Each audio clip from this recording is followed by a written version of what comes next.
the east to the west side. You rockin' brown and orange with me, baby, let's ride. Represent the land, let them know. Tell them, here we go, Brownies, here we go. Yeah, here we go.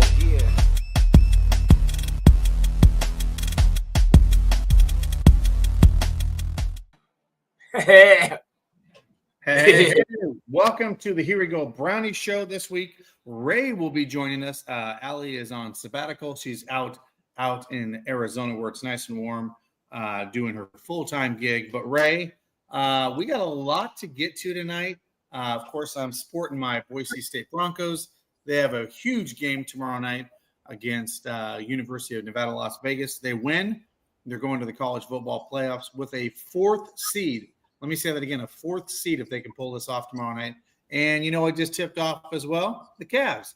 They just tipped off at the same time, 7 p.m. So I'm repping a little bit different tonight, obviously. But, in true Ray Show Dog Frisbee style, he is all browned out. Look at that. Got his brown sweatshirt on. Got the background. Got everything.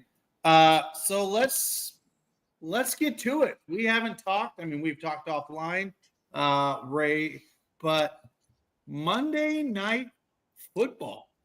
Wow. I mean, I'm just going to say it was a game, buddy. It was a game. Well, and I know we are on different, maybe not completely different parallels of what we think about the quarterback position for the Cleveland Browns. And you said the audience may want to see a little bit more of that little give and take on the show like we do on the phone. So I was like, all right, I'll give Ray that. He deserves that. Our audience deserves that at the end of the day. But yeah, honestly, Ray, first and foremost, we know what we get with Jameis Winston. It's risk or reward. And what we saw on display for me personally was kind of eye-opening for Monday Night Football. And what I mean by that is he came within 23 yards shy of the all-time passing record of all time in a single season football game. I mean, he passed Bernie Kosar and he was on the doorsteps of Tom Brady. As many passing yards that he had in a single game, which is crazy, by the way, to think. That's crazy. 4 touchdowns and then 2 touchdowns to his opponent for pick sixes in the game. But that's what you get sometimes when you're playing with Jameis. But I will tell you this. He may not be the greatest athlete in the NFL, but he's the most entertaining. When he says, I'm just praying to the Lord that he takes these pick sixes away from me. So, great game to watch, entertaining nonetheless. The Browns probably would have won that if they didn't come up on the opposite end of 2 pick sixes. And, Denver's defense has been really good up to this point, pretty stout, keeping opponents in check. And Jerry Jeudy comes home and has a going out party with, I believe, 225 yards of offense and receiving yards. But crazy game, right?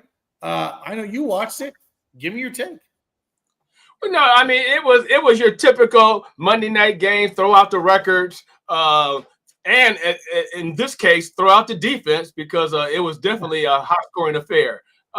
It was a good game, and like I've told you on many, let's jump right into it right now. And like I've told you on many occasions, had any quarterback been in there scoring those kind of points, it seems like we still would have been losing because we have some problems that we need to address on that defense. But I'm not gonna ruin everybody else Monday night. You're right. No, it was a high scoring affair. Had everybody on the edge of their seats. And like you say, it was a very entertaining game. And you're right. Jameis is probably one of the most, if not the most, entertaining people in the NFL. Yeah, and here's the truth. You got a little bit of echo on your end there, Ray. Just want to let you know. But here's the thing. Here's why I push back. I don't think it's the defense's fault. And I've heard some national people talk about this. Here's the thing. The defense can only do so much in a football game. And they can only go out and do so much, especially when they're on the field more than the offense. And the offense is just not putting up points. I mean, they're just not, they're just not giving. I mean, they're just, the other opponent has more possessions than the Browns do. And at some point, your defense just can't win you every game. I don't think it's the defense's fault. And I'll kind of fast forward with that. You have Myles Garrett with 10 sacks. He's 1.5 off the lead for the entire NFL in sack leaders this year. In addition, you have Denzel Ward with multiple years with games where he has, I believe it's 2 interceptions in a game, those types of things. So the core guys on defense, and by the way, we're doing this without JOK, the heart and soul at the linebacker position back there, not even playing. A banged up defensive line with guys in and out. You had 2 new guys in there on the defensive line, and they still hung it together. You know what I'm saying? So you had some very key parts of your defense out of this football game, and you still were hanging it. And what I mean by that is, this isn't the defense that they started the season with by any means. On the defensive front, Smith is no longer there. He's a Detroit Lion. So this defense has a very different look to it even than it did week 1 with the Cleveland Browns. So I'm going to push back on that a little bit, Ray, and say, no, I don't think it's the defense. I think it's the quarterback position. And I guess where I'm going to go with this is, I don't know. Did you see what Nathan said on his show this week? It was a little interesting. He spoke out and said, it looks like we may be going in a different direction, or we know the direction of what I don't want to misquote him here, but something along the lines that we know where that quarterback situation is going. And it's not kind of where we want it to go. That's kind of telling in a lot of ways, right? And I guess where I'm going with this is, if you look at, and I saw the stat today, it showed Baker Mayfield has about a 92.7 whatever passer rating right now. Right now. No, he does. Since 2022, and the Browns said goodbye to him, he's had about a 92 point something passer rating. The leading Browns every single year, 22, 23, and 24. That would be Jacoby Brissett, Joe Flacco, and Jameis Winston have the highest quarterback QBR of a season so far. 88, 90, and 89 or something like that. None of those 3 quarterbacks that came in and have been offensive powerhouses, throwing it down the field, they don't even have the QBR rating of Baker, back in the day. So, and we obviously know where Deshaun Watson's QBR rating was, prior to the injury. It's the quarterback. That's the problem. And I'll just say it, the quarterback position is the problem on this team. And I'll be where I want to just double down on this. I can just go down Lake Erie here, not too far. And when a quarterback can win you a game or be the extra it factor, he wins you that game. And what I mean by that is Josh Allen. I could look at a guy like Josh Allen that just is a beast to take down, hard to kind of figure out sometimes, and get that touchdown. And I guess the bigger scheme of where I'm going with this is, we've got to figure out the quarterback position next year. And I don't know if this fan base is ready to have Deshaun Watson run back out there. We've talked offline, just from his health standpoint, he probably won't be ready to start week 1, right? We know that. But he won't be ready until mid-season at the very earliest. Maybe. It's usually it could be a 6 to 12 month injury. It depends on, how well you heal. But I guess what I'm saying is, I don't think the fan base has the appetite. I don't even know if the front office can handle the backlash that would come. I think now there's been rumblings, you hear rumors that the Browns want to have a quarterback competition in camp. You can't have one. You just can't. That just doesn't even make sense to me that you can have it. What are you talking about, a quarterback competition? With who? Who are you talking about? Well, they're saying if like with Deshaun's injury, it's like a 6 to 12 month window. So no. First of all, Achilles has never been a 6 month. It's always been a year, a minimum of a year to 2 years. Well, Ask Delpit. Delpit wasn't 100% for 2 years. Yeah, he came back after a year, but he was half the he didn't have none of the speed, none of the explosion. So you can expect the same from Deshaun. Let's put it like this, and I'll sum this all up real quick for you. Check this out. So season's going to start. Let's just say, for the sake of argument, Deshaun doesn't come back for the first 6 games. Whoever's out there, if they're winning, then it won't be no question. He won't be able to come back in. But I can guarantee you, whoever's starting, if they're losing and they're losing bad, and Deshaun is ready to come back, he will come back. And to me, that's the perfect case scenario. If we're losing, I mean, what the heck? Bring it back in. If we're winning, keep your butt on the bench and keep on sitting down. Simple to me. What you think? Well, I don't know if okay, I'm going to pump the brakes on that. I'll tell you why I'm going to pump the brakes. Because quarterbacks need timing, games, progressions, reps, right? I mean, that's what makes them better. If you are the Cleveland Browns and you say, look, we messed it up. We admit it. We tried it. We thought it would work. It didn't. And you draft a quarterback in the first round of the NFL draft next year, and then you trot him out there and he's doing well or okay, and then you pump the brakes and slide him to the side, you don't do that to your first round quarterback, QB. Now, wait, who said to do that? That's not what I said to do. No, I'm saying that quarterback is the one that's in there. You can't do that to that quarterback. Now, if it's a Winston or a guy that's been in the league a long time or a bridge quarterback, that's a whole nother story. You know what I'm saying? To those guys' psyche, because Winston's been a backup in his career and he's started and been demoted and promoted, and like that's a different story, or another bridge quarterback. But you don't do that to a rookie quarterback if you've trotted him out there week 1 to be your starter and then just yank him back halfway through the season. I mean, wait, hold on. But no, I said on certain conditions. So in other words, if you have a rookie quarterback and he's lost most of his games by the time Deshaun is ready, of course you get him off the field. Now, if he's winning, you keep him out there. I mean, to me, why would you do that? But why would you do that? If you have a quarterback and he's losing, and you have the original starter coming back, why would you? I mean, it's kind of self-explanatory. Why wouldn't you do it? But if you draft a quarterback in the first round, what are you saying to the fans, to the league? He is our guy because you drafted him in the first round, upper top 10 pick. That is the future of your franchise. I mean, like literally, you don't pick a quarterback in the top 10 unless he's going to be the guy of the future. Well, okay. I see what you're saying. Well, here's the thing. I don't think we're drafting a quarterback high. To be honest with you, coming out. But nobody said we're not. I can guarantee you that, and I guarantee those internal conversations are happening. But I will tell you this though. You can look back. See, the problem with the NFL, Ray, and you probably may agree with this. You may not. But I don't. The league. Well, no.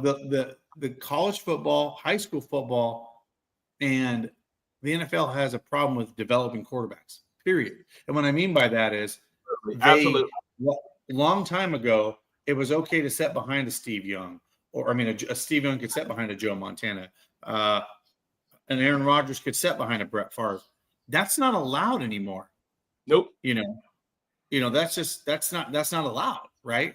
So now you have a situation where if the Browns do draft that quarterback in the top 10, top 15, we'll say, people are going to expect him to start. Now that could be a fair or unfair, right, expectation. But if in the National Football League, if you draft a quarterback in the first round, your fans, and it's pretty much a given that you're going to put him out there. Like that's just kind of the MO. Now, I will say this. Some teams will you're a little blurry now, Ray. I can't see it. You're blurry. But still blurry. But anyway, not sure you were clear and now you're not clear. But anyway, what I was going to say, Ray, is that the whole entire thing with developing these quarterbacks is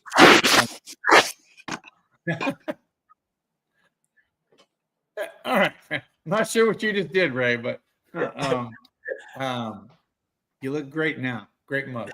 But no, I was just going to say they have a problem with that. But I am tired of the Cleveland Browns getting the quarterback position wrong.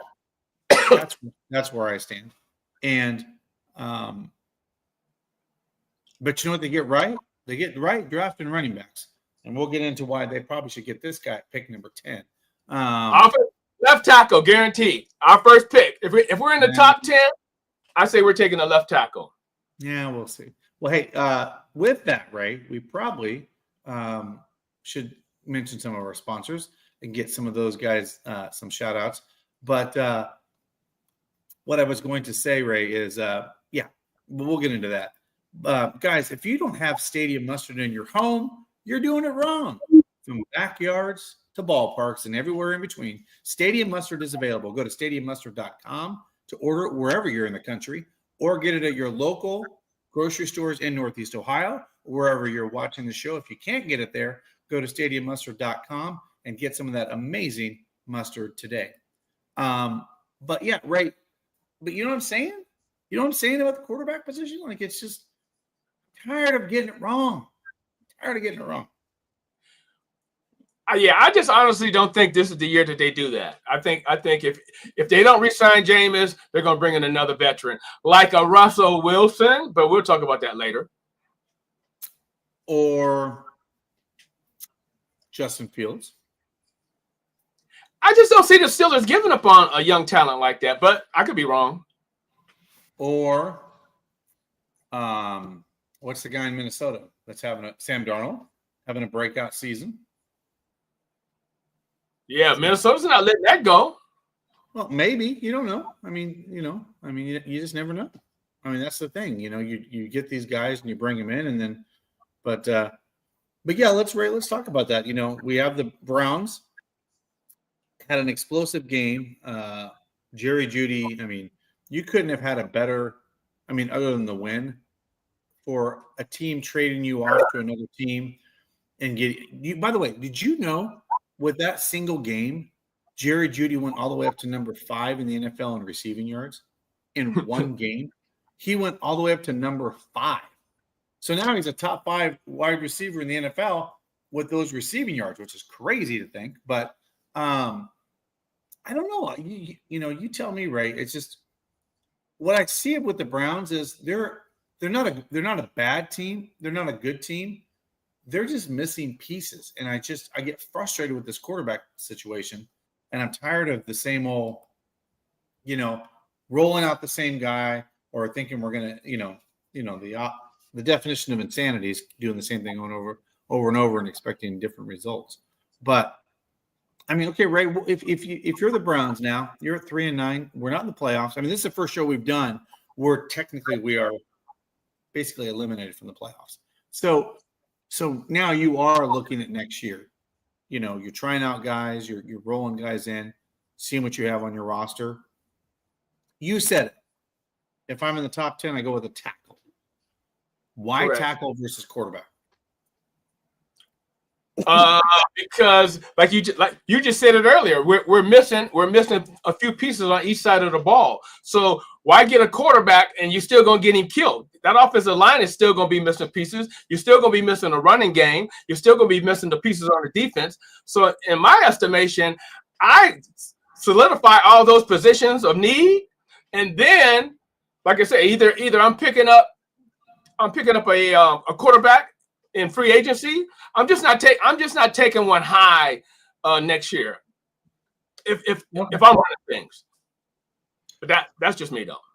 Well, the problem is too, it's not a deep quarterback draft. Correct. Absolutely. So, well, and I also know this, and you know this. Deion Sanders is not going to let his son come to Cleveland. That's just not going to happen. No. It's going to be like an Eli Manning type of thing. Like, no, he's not going to play quarterback there. You know what I mean? Like, I could see that. I could totally see that being a thing. Eli and Elway, both of them did it. Yeah, and so you go left tackle. So let me throw this out at you. All right, why not this guy? And let me explain why. Why not this guy? And I'm being biased, and I'll be the first to say it, but this guy right here has over 2,200 yards rushing in college football right now. He's dancing around Marcus Allen and Barry Sanders for a single season rushing record. Okay, those guys are the holy grails of running backs, right? When you think about running backs in their day. The Browns were their best, in my opinion, when you have the 1-2 punch of Kareem Hunt and Nick Chubb 2020, 2021, and you just wore down defenses in the third and fourth quarter. I love Nick Chubb to death.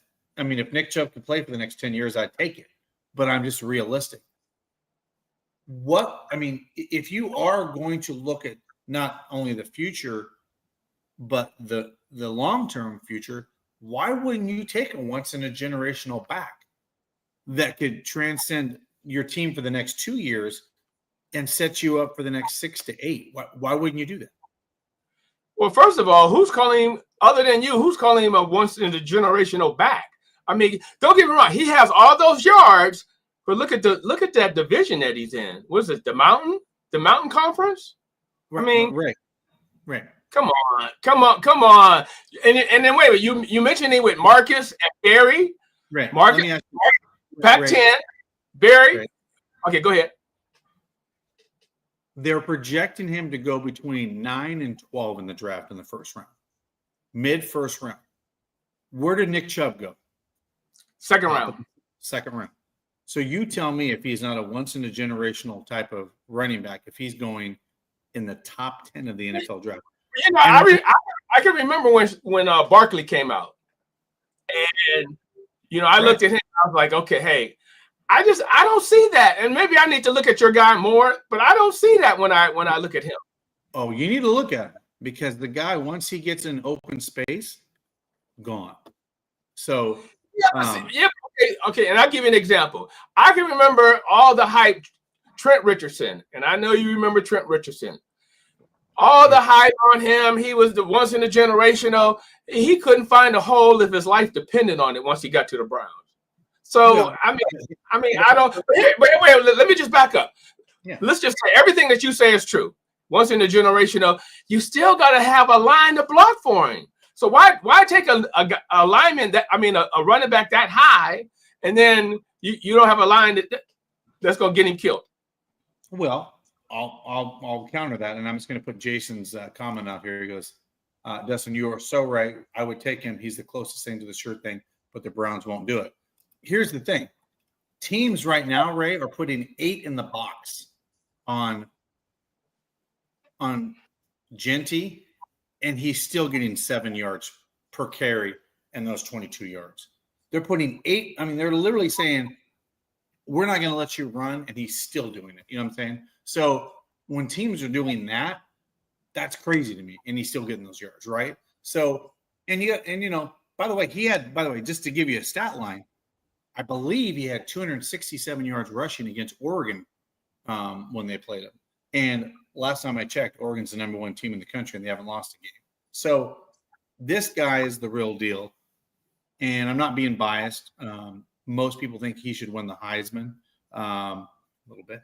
But the truth is, he is the real deal, right? He is the real deal.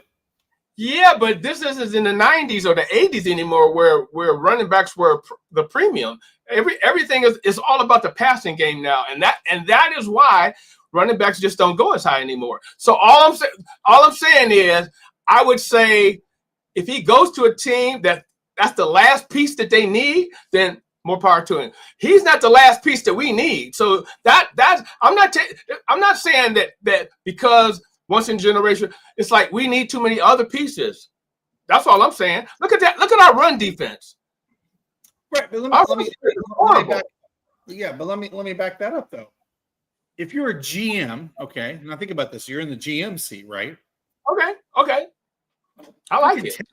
I can take a left tackle, but I feel like there might be a guy in the second round that could do just as good a job or same, right? A good, and if that's like saying passing on Joe Thomas because maybe we could find a guy in the second. Come on, man. But that's what I'm saying. There isn't a Joe Thomas in this draft. That's my point. When you're in that position at number 8, 9, or 10 in the draft, sometimes you have to take the best player available because he's the best at his position. My point being, I love JOK, but we don't know what his future is based on his medical issues, right? If a linebacker dropped down to the Browns at number 10, and that guy's the best linebacker in the draft this year, and he is like a lights out guy, you as a GM have to think like that. You know what I'm saying? Because you may miss on a guy that could transform your defense, or a guy that, by the way, we love Nick Chubb, but maybe he's got 2 more years left. But if you transcend a guy in like this in there, that could be crazy for a team. And let me tell you, I can just look over at Baltimore, and they just inserted Derrick Henry. How much did that change that football team? They became smash mouth with Derrick Henry now. That's a dangerous team to play now, especially in the playoffs in January with Derrick Henry. That's yeah. Your guy ain't no Derrick Henry. Your guy's like what, 5'8", 5'9", 5'9", 200 pounds, 215.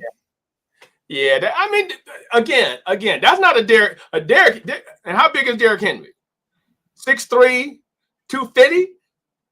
Yeah, but that's I mean, yeah, that's a beast. That's a beast. Whereas what you were talking about earlier, that was a little Toyota. But I get your point. I get your point. Okay. I'm gonna double up, because this is fun. I like arguing. I like our banter. I'm enjoying our shows better now. How big is Barry Sanders? Again, wait, whoa. Say that one more time. How big was Barry Sanders behind a terrible offensive line? Now you're talking about one of the top 3 running backs in the history of the NFL, and you're trying to compare it to your guy? No, come on, come on, man. No, I said size. How big was Barry Sanders? I asked you for the size. First of all, Barry Sanders had tree trunks for legs. That's number one. Have you seen Ashton Genty? I've seen him. 5'10". Here's the thing. Barry Sanders was definitely a once in a lifetime. And I don't believe I'll hold my comments until after the combine. Okay. Actually, after the whole playoff, after the whole college playoff, and I'll get to see him more. Well, hey, we'll get to see him tomorrow night. You will get to see him tomorrow night under the lights. All right. When they go. Ray, by the way, sir. You've had City Barbecue. We love it. 6 Northeast Ohio locations. That's right. City Barbecue have the holiday packs now and specials that you can get for your businesses. Also, if you want to do some catering for your work, or just stop into any of their 6 Northeast Ohio locations, from Solon to Strongsville to Avon Lake, and some other locations all over this area. Great place to eat. By the way, speaking of City Barbecue, we're super excited that they're going to be providing our holiday spread for our Christmas party, December 14th, 7 p.m. That's right, our Christmas party, December 14th at the Barley House. So, guys, if you haven't went out and RSVP'd, come check out the Barley House with us December 14th. That's right, December 14th, 7 to 10 p.m. Anthony Griggs, former Browns player Bob Golick will be there as well. That's going to be super excited. And more special guests to be named. But yeah, come check out the party. Bob Golick, Anthony Griggs, more players to be named. But we're excited to be hosting that. Ray's going to be there. Ray might have a surprise. We're gonna have a lot of giveaways. That's one thing I'm excited about. Tons of giveaways for our fans that night when it comes to doing the Christmas. This is the first annual Here We Go Brownies Christmas party. So a lot of pressure, Ray. You gotta bring it, right? It's like your first annual drive-in. For Bernie in 19, right? I gotta bring the heat, right? Got to bring it. Coming in hot. So, Ray, let's switch gears. Steelers, Sunday on the road. Just saw them a few weeks back on Thursday Night Football. Looks like they left Cleveland and went back to doing what the Steelers do. They're first in the division. What do you think the Browns, we'll see of this game. Do the Browns have a chance going into Pittsburgh on Sunday? I mean, whenever those two teams play, you always throw out the records because the rivalry takes over. But having said that, I think it'll still be, as long as Jameis is still slinging that ball around, I think the Browns have a chance. And whether he can pray that he cuts down on his pick sixes, I'm gonna pray. But you know what? I'm gonna pray with him. Please, Jameis, don't throw no more pick sixes. At least for the still. We don't want that. But yeah, so I mean, here's the thing. For whatever reason, the Browns, and you know this, Ray, they play up to their competition and they play down to their competition. And for whatever reason they do it, and it doesn't matter if they have a really good season or a bad season, that seems to be the Browns' kind of MO. I will say this, though, and we had Joe Thomas on several weeks ago, and he made a really good point. Like what's wrong with the team, right? Like we always talk about what's wrong with the team, what's going right, what's going wrong. He did bring up, which I thought was very interesting, and he said, look, I can say this about this team. I feel like Stefanski still has control of the locker room. The players are bought in. All that's happening. And I believe that's true because you wouldn't have that and you wouldn't beat a team like the Ravens, right? And you wouldn't beat a team like that, the Steelers, who, by the way, both had 5-game winning streaks until they ran into the Browns. So the more I see this season evolve and, you know, it's kind of a lost season, we'll call it. Head coach is not the problem because the players are still bought in. There's some personnel issues, obviously, that need to get themselves worked out in spaces, but it's not the coaching. You know what I'm saying? Like you don't go out and beat a team like that. In fact, somebody put a stat out there. Nobody since 1970 with a below 500 record beat two teams in their division with winning records since the Super Bowl era, I think is what they put. So that's something to me, like, right, that you go out and you're able to put that kind of performance up against kind of the cream of the crop of the NFL. So I don't think it's coaching. Now, could there be coaching changes within the coaching mechanisms on the Browns? Maybe. But I don't think it's a head coaching issue. So, thoughts, Ray? Wait, you broke up for a second. What was the last thing you said? Oh, I said thoughts, Ray. What's your thoughts, Ray? Oh. Well, see, this is where we're going to kind of part ways a little bit because I do. I'm not going to put it all on coaching, but I think here's one of the problems that I have with our coaching. Halftime adjustments. It always seems that the other team comes out ready for the second half, and we're still doing the same stuff that we were doing in the first half. And for whatever reason, it doesn't seem like we make those adjustments. And I don't know if it's the head coach, if it's a positional coach, I don't know. But the buck stops with the head coach, so I don't know what to say about that. No, you bring up. That's a valid point. I agree with that. You can't. There isn't much you can do with that, right? So, right. Quick shout out to our friends over at Hartville Marketplace and Flea Market. Boy, do we love these guys. Great place to go shopping for the holidays. The Wonderland is going on now, so take your family, your friends, your grandchildren, your children. It's a wonderful place to visit. But you know what? They also have the Hartville Hardware Store, by the way, largest privately owned hardware store in America. They have the kitchen where you can go have some great food, but go check it out there in Hartville, Ohio, the Hartville Market Flea Market. They do a lot of Brown signings down there with Primetime Sports and all the wonderful things. But yeah, go check them out. Year-round, fun place to go. Indoors, outdoors, open 365. So, yeah, Ray, let's turn the tables here and look at. I have a question for you, just a sidebar question. Let's talk a little bit about Myles Garrett. 10 sacks on the season. The other guys, I think, got 11, 10 and a half, 11, 11 and a half. In your true opinion, do you think Myles Garrett will finish the season as the sack leader in the National Football League?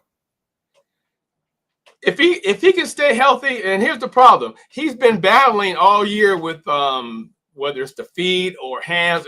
It's been something all year. But I think if he can relatively stay healthy, yes, I think. And if the refs will start, if they just call maybe one or two of the holding calls that he's, I mean, he consistently held play after play, and it's like, I don't know what I'm looking at anymore, because it's like, if that's not a hold, I don't know football, and obviously no one calls it, so I guess I don't know football. But it's almost ridiculous the way they let that go. Yeah, because he probably had 20 sacks, right? If they called every holding call, right? Exactly. Yeah, I mean, it's like they have a whole new set of rules just for Myles Garrett when he comes off the edge of the line, which is kind of crazy to me. But yeah, so it is what it is. But Ray, so let me ask you this as a fan, because you obviously you love your Browns just like we all do. Where are you at? Like, I've had friends say, well, I'm checked out on the season. I stopped watching, I'm tired with this team. Where do you think I know where you're at and I'm at, but where do you think the fan base is right now? I'm just curious. I think the fan base is excited, because I mean, even in like we both just discussed about that loss on Monday, that was one exciting game. I've seen that game 3 times already on Prime, the repeat, because it's right. I mean, it's just score. I mean, what's not to like? Yeah, true. I mean, if you think about it, like, I mean, and here's the thing: love or hate Winston with this interception, he's very entertaining to watch. I mean, the football's fun to watch, right? Right. I mean, I would rather watch, a shootout where you have a shot to win the game than be blown out for one, and your offense is anemic, and they can't even get a first down or a touchdown, right? I don't like watching that, but I don't know. It's just, I watch this team and I'm just frustrated, right? I'm just frustrated and frustrated. Welcome to my world, Dustin. Welcome to my world. By the way, anybody watching the show, just a quick update. It's the end of the first quarter, and the Cavaliers are up 37-27 on the Denver Nuggets. If they win tonight, they'll get 20 wins on the season. Crazy to think, but they'll get their 20th win on the season. Ray, some other news came out today. The Browns, big story today. I don't know if you had a chance to look at this today yet, but I'm just throwing this on you. Wasn't part of our show notes. Not that we had show notes, but this was not part of our show notes. But the Browns revealed a study today about the dome and the economic, or the team, or the group that went out and said basically what the economic impact would be to the Cleveland Browns, and in the community, what that would mean. Did you get a chance to look at that? I'm just curious, or look at that article. I didn't. I seen it, but I didn't. I was looking at other silly stuff on TikTok. Okay, so for our viewers that did not get a chance to look at this article today, basically it said it went against the grain of what the city of Cleveland was saying. And basically it said, look, we went out with a very well-renowned PR firm to go do this study, right? What the economic effects would be of the dome in Brook Park versus leaving the stadium downtown.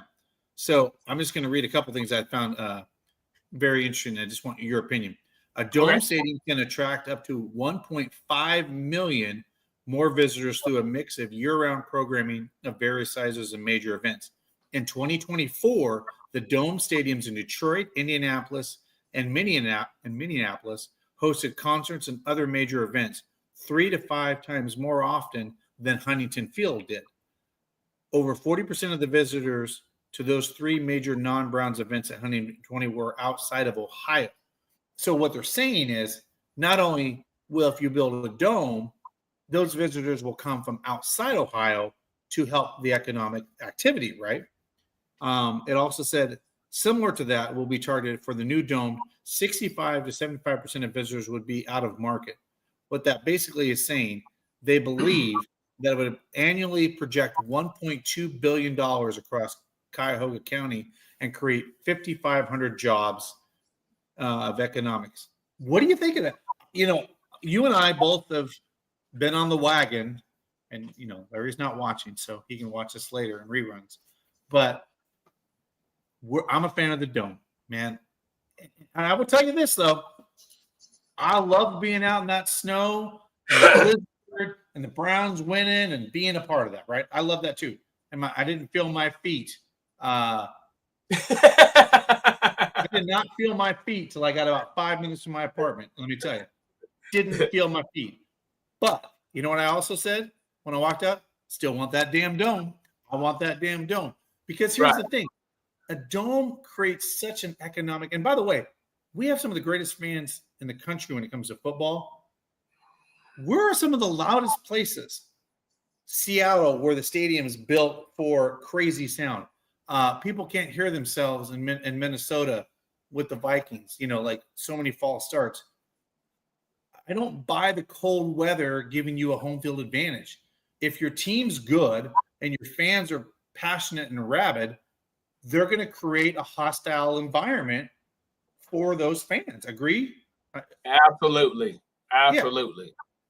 So at the end of the day, I think this will be a big economic, shot in the arm for Cleveland. You'll get the Final Four here. You'll eventually get a Super Bowl. You'll get those kind of things will come here because it'll absolutely change this entire economic region. And here's the thing, Ray, only a handful of NFL cities have their stadium downtown, right? I mean, Chicago, Cleveland, Detroit. By the way, Detroit has a dome downtown. But I'm just saying, like, these cities, their team is outside in the burbs, right? Like, or very close. It's just that's the way it is, And so I look at this and I'm like, and as I say, one of the other articles here, Ray, that was very interesting. It also said there's only going to be a limited amount of hotels built out in the Brook Park complex. So all these people that are coming to events and doing things in Cleveland are still going to take up those hotels in downtown, right? Where the core of the major hotels, the Hiltons, the large tall hotels will still be consumed by those people. Now, what we haven't even talked about is that Cleveland, and I think you're aware of this, Ray, or maybe you're not aware of this. Cleveland is on the verge of getting a women's Major League Soccer team here. They're on the verge of that. Like, they're one of the cities that are on the short list to get a women's Major League Soccer team. That's going to be built on the other side of Progressive Field, about a 25,000 seat stadium. So that's only going to add to downtown's economic viability, by having another team downtown. And by the way, you still have the Guardians and the Cavs. So wait, just real quick. Don't forget, they put in an application for WNBA too. They're coming. That's right. And he'll get a WNBA team. He will, because he's that kind of owner. He'll get it. So you get a WNBA team, a women's Major League Soccer team, the Guardians and the Cavs downtown. People will still stay downtown Cleveland. Absolutely.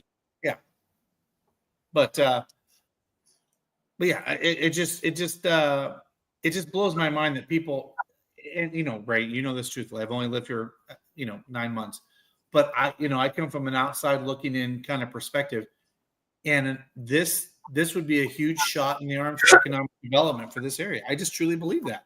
I think it would change the dynamic of this area, and I think it would Cleveland's already becoming back on the map in a lot of ways. Obviously, they had the women's Final Four here this year. Lots of things. The SummerSlam was here this year for the WWE. Cleveland is starting to become that city that is on the map. But man, you build a dome here, it's just going to improve the whole thing. So, hey, I was going to give a quick shout out to my friend here. James, by the way, is a friend of mine out in Boise, Idaho. He says, Jameis Winston is the bright, shining star right now. So I agree. he is fun to watch. But Ray, just your a little bit of feedback on your on the Dome? Yeah. Well, so think of it like this: from outside of the Browns, from November to April, you can't do anything in the stadium, and that's peak concert season, that's peak convention season. So once you build the dome, now you're bringing in all the concerts. You can have concerts 24/7, 365 days, all year round. Conventions, Taylor Swifts of the world, come to a place like this. Exactly, and like I said, that anytime you have a stadium that's sitting empty for months, in my book, that's a problem. That's a problem. And a dome stadium, you won't have that. Yeah. So James says, did you hear what Tom Brady said about the WA team in Cleveland? I don't know if he's joking, but I know I did not. In regards to the WA team, but yeah, I just think it'll change this economic area for a long time. It'll be, like I said, it'll to me, it'll be a game changer in a lot of ways. And honestly, it's gonna bring great things. Ray, our good friends over at True Fan Travel, by the way, True Fan Travel. I got to experience the wonderful trip out to Las Vegas. Compliments of True Fan Travel. It was a great experience. Got to go out there and watch the Browns take on the Raiders. A couple weeks back, the Browns took fans out to New Orleans. By the way, guys, they are looking to do some great things next year for the Browns for their second go around with True Fan Travel. But by the way, they do all kinds of other things. They book trips. If you're a baseball fan and you want to go to spring training or soccer events, check out truefantravel.com. That's truefantravel.com, and check them out. They're a great partner of ours, and we're really excited to be a part of them. Ray, let's talk about the Christmas party a little bit. July 14th. Really excited. I said, bah, humbug. Okay, Ray. I'm gonna invite other people. I'm gonna invite other people back, Ray. That's what's gonna happen. But December 14th, guys, we have this Christmas party. It's going to be at the Barley House. Former Browns legend Bob Golick will be there. Former Browns player Anthony Griggs. More players to be named. Ray, ask him the question: are you going to bring the vehicle? Is that a? Well, let me ask you this. I don't want to put you on the spot. Is the vehicle coming? Your new purchase, if the weather is nice? Absolutely, yes. Okay, so guys, if you don't know, Ray recently bought what previously was the Browns transportation truck, basically. I guess would be the best thing that would go to all the events in the city. It's built perfect for Ray because Ray has the largest private collection of any Browns collector out there of Browns memorabilia. The stuff he has is amazing. So the whole purpose is take the tour on the road, what's left of this year, but more importantly, 2025, big and bad things are coming. So as you guys know, everybody's got the Corvette. Ray's got the Corvette that he puts out there. That's got what we said over 80 some autographs on it now on the Corvette. I'm over 80. Over 80. But yeah, so you have that obviously, but this is going to be really exciting for all these wonderful things happening for Ray and what he's wanting to accomplish next year. And then knock on wood, that traveling mobile museum turns into a permanent brick and mortar museum in the future, because that is obviously the original, the final kind of thing. By the way, guys, 5 Iron Golf. If you haven't tried them, come check them out. They are right here in downtown Cleveland. That's right. 5 Iron Golf. It's cold, but you want to work on your golf game? Get down there. Come down to 5 Iron Golf right here on Euclid Avenue in downtown Cleveland. If you use the code Brownie40, that's right, code Brownie40, 40% off your golf anytime you go into 5 Iron Golf. Ladies, if you like to golf for free, that's right, I said free. Wednesday nights, every Wednesday night from 5 to 8, you can go in and golf free at 5 Iron Golf in downtown Cleveland. Who wouldn't like to do that? Ladies, take your friends, go golf, work on that golf game. That's at 5 Iron Golf in downtown Cleveland. Ray, let's turn the table here. What are you looking forward to? What matchup, I guess, more importantly, what matchup are you specifically looking for in this Pittsburgh game? And I guess where I'm going with this, uh, Watt, Watt wasn't much of a factor in the Browns Thursday night game. I don't know if you saw that rerun where Wyatt Teller just kind of threw him to the side on one play out there. What matchup specifically are you looking for in this game against the Steelers? Like you said, obviously you think Winston's going to, the ball is going to be flying in the air. But what matchup specifically are you going to be looking at in this game that could be the deciding factor for the Browns to win or lose this game? Well, I can't wait to see us get an established running game again, because it just seems like it's always hit and miss. It's like we'll run half a whole quarter hitting brick walls, and then so I want to see us get back to that smash mouth running the game football again. Yeah. I mean, because like you say, you can only throw it so many times, and with somebody throwing that many times, you're going to have an so you have to have more balance. So I'm looking for a more balanced game out of the Browns. I don't want to see Jameis having to throw 50 times, let alone 40 times, because if he's throwing that much, that means our running game is probably not doing so well. Yeah. So for me, offensive line is going to be the biggest deciding factor for me in this game specifically.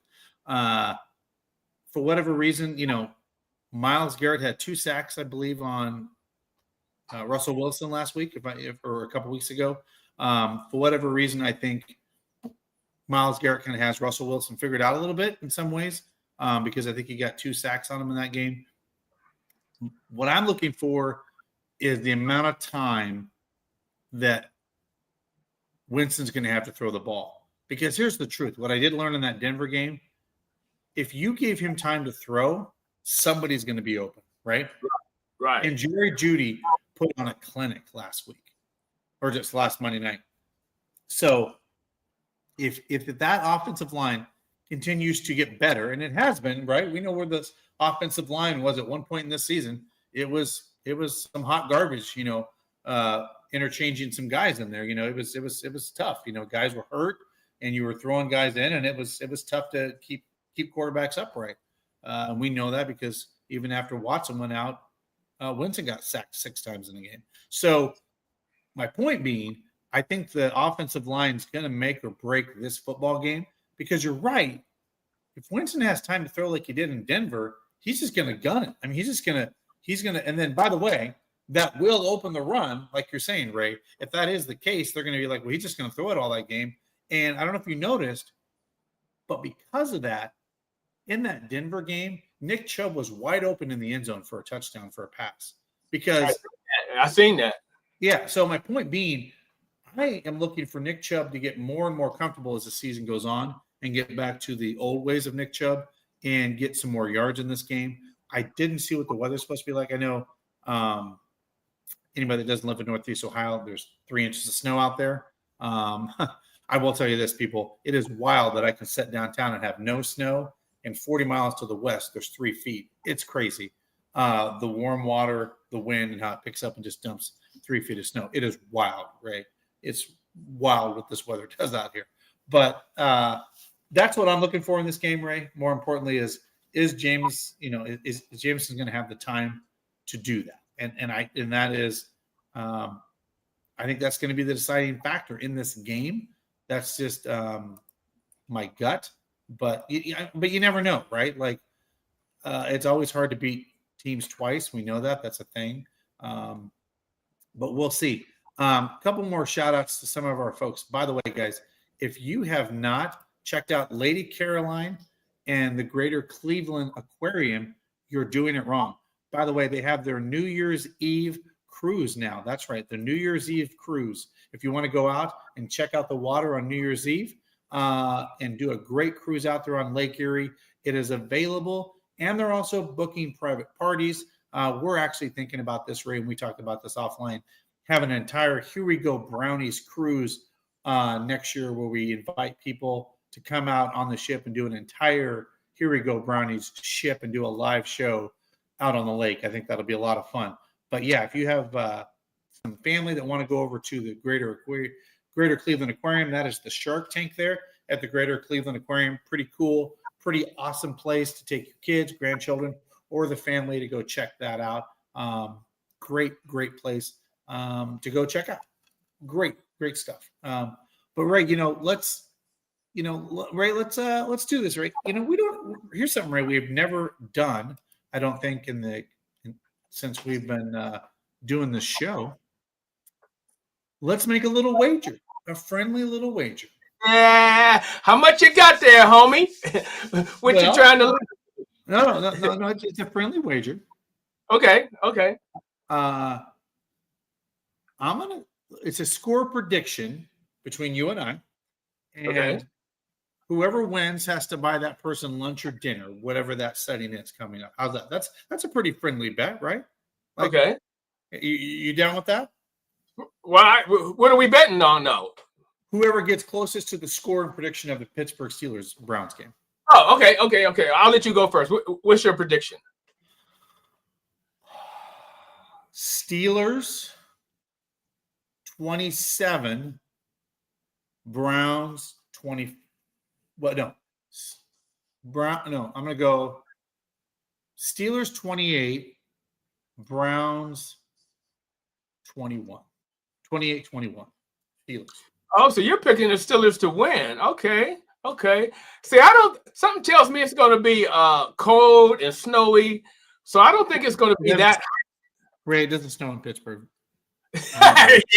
Yeah, okay. Not like Cleveland. Yeah, it does. Trust me, it does. I'm going 17-12 Browns. You're going low score. Low scoring game. Okay. See, I went to school in Pittsburgh. Pittsburgh actually gets almost as cold as Cleveland, if not worse. So Pittsburgh gets. No. They don't get the snow. They don't get the wind. Oh my!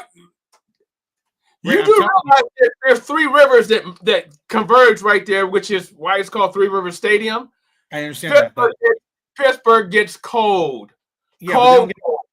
Yeah, but they get cold, but they don't get the snow that Cleveland does. Is what I'm saying. They might get cold, but they don't get the snow. Okay, Mr. Boise. Watch. Wait. This is the funny part. Watch them have a blizzard on Sunday. We be like, oh. I'm telling you, they don't get the amount of snow that this region does. I mean, they get snow, but it ain't the same. No, nobody, because we get it coming down from Erie, coming out of Canada. So yeah, they don't get that, but trust me, they get enough. Is all I'm saying. That's fair. I'll give you that. 17-12, sir. 17-12. 17-12. I said 28-21. All right. Fair? Right. Okay. So meals on you or meals on me? How's that? That's how we'll a nice little friendly wager wager there on that game. By the way, I don't know if you've been noticing, Ray, Allie's kicking my ass this season. It's like 0-7-4 tie. Like because Ray, like at the end of the show, we picked the games for the week, all the games. And it's 0-7. There's like I'm 0-7-4 ties. It's insane. It's like crazy. What it's like. I don't even know if I can catch up at this point. It's stupid. But yeah, guys. Hey, we will be back next week. Exciting news. Allie will be back next week. So Ray, obviously, I'll see you next Saturday at the Christmas party at the Barley House that we're doing. But in addition, Ray, anybody that's still watching this show, guess who's going to join us next week, Ray? Who's that? Joe Hayden is going to be joining the program. So Joe Hayden will be Mr. Cleveland. That's right, Mr. Cleveland. Joe Hayden. Well, Mr. Pittsburgh and Mr. Cleveland. He played for the Browns and the Steelers, as we all know. Joe Hayden is going to join the podcast, and then the following, we're going to do a show a little early, probably December 23rd. Look for former Browns player Anthony Griggs will be coming on the show, and we might have another athlete lined up for December, whatever, 18th that is, or whatever. So look for some more guests coming to the show as we get going here. By the way, still, Ray, have that ask in for the Ashton Genty interview. Let's see if that happens. That would be a big interview if we can get Ashton Genty. Guys, a quick update on the Cavaliers score, 60-58. Pretty close game now against the Denver Nuggets and your Cleveland Cavaliers. Cavaliers! That's right. All right, guys. Well, hey, it's been great. Thanks for joining us. Allie will be back next week with our special guest, former cornerback, Browns legend Joe Hayden will join the show. Ray, it's been great. Thanks for joining tonight, Ray. And go Browns. Go Browns.